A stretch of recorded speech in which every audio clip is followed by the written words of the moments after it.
Hello everyone, good evening everybody. इस video को and तक देखिएगा।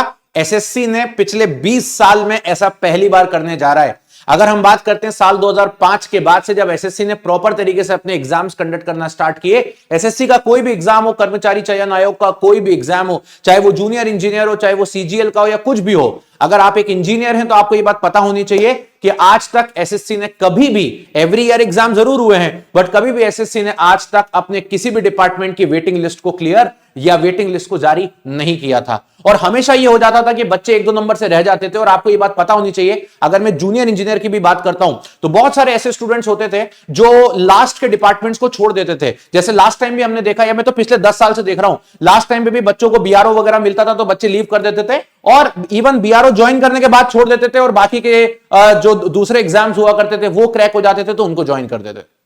और ऐसी सिचुएशन में भी अगर कोई बच्चा नहीं भी छोड़ता था बीआरओ, तो बीआरओ ज्वाइन कर लेता था और फिर ना एक साल और तैयारी करता था। लेकिन इस बार एसएससी ने आप लोगों को एक तोहफा दिया है। मेरे दिमाग में पिछले काफी सालों से ये बात चलती थी कि एसएससी ये क्यों नहीं करता यार, वेटिंग लिस्ट देनी चाहिए। क्योंकि रीजन भी ये होता है, अब आप 1500-1700 वैकेंसीज पे रिक्रूट करते हो, डेफिनेटली उनमें से 150-200 बच्चे ज्वाइन नहीं करते, क्योंकि कहीं ना कहीं और हो रखा होता है। अभी आरआरबी आया, बहुत सारे बच्चे ऐसे हैं जो RRB JEE, SSC JEE last year दोनों में सिलेक्टेड हैं। अब ऐसी सिचुएशन में बच्चा एक ही ज्वाइन करेगा, तो मुझे लगता है कि जो आसपास के बच्चे हैं जो 2, 4, 5, 8, 10, 15, 20, 25 नंबर से रह गए, उनको यह मौका मिलना चाहिए। और एसएससी की तरफ से मैं बहुत खुश हूं कि एसएससी ने एक कदम उठाया।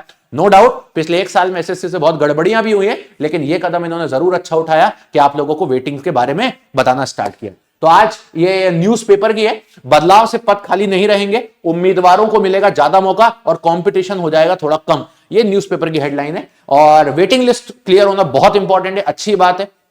यहां पे लिखा हुआ है। अच्छा, ये भी आपके मन में डाउट आ सकता है कि सर ये जो वेटिंग लिस्ट ये लोग क्लियर करेंगे, ये कौन से एग्जाम के लिए करेंगे? तो एसएससी ने यहां पे साफ लिखा हुआ है कि एसएससी सेकेंडरी लेवल से, सेकेंडरी मतलब सीएचएसएल के पेपर से लेकर ग्रेजुएशन लेवल तक की सारी भर्ती परीक्षाओं आयोजित करता है। अवसर ऐसा होता है कि किसी उम्मीदवार का चयन एक से ज्यादा परीक्षाओं में हो जाता है, ऐसे में वो ज्यादा वेतन या बेहतर पद खाली नौकरी चुन लेता है। बाकी पद खाली रह जाते हैं, ये खाली पद पर अगले साल बैकलॉग में चले जाते हैं और इसको फिल करने के लिए अब वेटिंग लिस्ट जारी करेगा। अब इससे देखिए फायदा क्या मिलेगा। इससे उन बच्चों को फायदा मिलेगा जो थोड़े बहुत नंबर से चूक जाते हैं, क्योंकि ये वेटिंग कब तक चलेगी, मोटा मोटा आपसे मान के चलिए तो अगला नोटिफिकेशन नहीं आ जाता तब तक ये वेटिंग चलती रहेगी। तो 1, 2, 3 वेटिंग लिस्ट भी क्लियर हो सकती है। ये बात आप ध्यान रखिएगा, खास करके हमारे इंजीनियर्स के पेपर में। तो ये एक अच्छी मुहिम है, और मैं आपको ये बताना चाहूंगा ऐसा एसएससी ने पिछले 20 साल बाद इस तरीके की चीजों को एग्जीक्यूट किया है। पिछले 20 साल में एसएससी ने कभी ये नहीं करा। मुझे आज भी वो दिन याद है जब 2015 में मेरा सिलेक्शन हुआ था एसएससी के अंदर। तो जो डिपार्टमेंट मुझे मिला था वो था मिलिट्री इंजीनियरिंग सर्विसेज। तो अब जब अच्छा हुआ ये था, उस समय की मैं बात बताना चाहूंगा आपको, थोड़ी सी अपनी एक बात भी सुनाना चाहूंगा। उस समय हुआ ये था कि जब हम लोगों ने डीवी करवाया, मतलब उस समय तो ऑफलाइन पेपर होता था, तो हम लोगों ने जब डीवी कराया, ऑफलाइन पेपर मतलब जो अभी तो आपका सीबीटी 2 हो गया एसएससी जेईई में, पहले डिस्क्रिप्टिव होता था, उसको मैं ऑफलाइन बोल रहा हूं। तो डिस्क्रिप्टिव पेपर के बाद क्या करते थे, 2 गुना ज्यादा कैंडिडेट्स को बुलाते थे डीवी के लिए, 2 गुना या समथिंग लाइक दिस। तो जब हम डीवी कराने गए, जैसे मेरा जो डीवी हुआ था रायपुर में हुआ था, क्योंकि एमपीआर रीजन का जो सेंटर केंद्र है एसएससी का वो रायपुर में। तो जब मेरा वहां डीवी हुआ था तो वहां पे और भी बच्चे आए थे डीवी कराने, बट वो फाइनल लिस्ट से आउट हो गए थे। क्यों फाइनल लिस्ट से आउट हो गए थे? क्योंकि उनके उतने मार्क्स नहीं थे। तो 2 गुना बुलाए तो उनमें से कुछ बच्चों को लिया गया था। तो मुझे आज भी याद है उसमें से कुछ बच्चे ऐसे भी थे जिनके नंबर ना बहुत ही पास में थे हमारे कट ऑफ से, बहुत पास में। मतलब जैसे मुझे एमईएस मिला तो मुझसे कोई नंबर किसी का ज्यादा होगा, 3, 4, 5 नंबर किसी का भी ज्यादा होगा, उसको सीपीडब्ल्यूडी मिल गया होगा, ठीक है। लेकिन मुझसे 2, 4, 5 नंबर कम पे दूसरे डिपार्टमेंट थे, जैसे नेवल हो गया या हमारा बीआरओ वगैरह हो गया, और उससे 3, 4 नंबर कम पे कुछ बच्चे ऐसे भी थे, कुछ कैंडिडेट ऐसे भी थे जिनका सिलेक्शन नहीं हुआ था। तो बस वही एक चीज दिमाग में रह जाती है कि अगर आप कभी 7, 8 नंबर से रह जाओ या 10, 15, 20 नंबर से भी रह जाओ, तो आपको एक दोबारा वेटिंग क्लियर हो जाती है, तो उस पूरे फेज को नहीं गुजरना पड़ता। ये एक फायदा। अब इसका नुकसान क्या हो सकता है वो बताता हूं।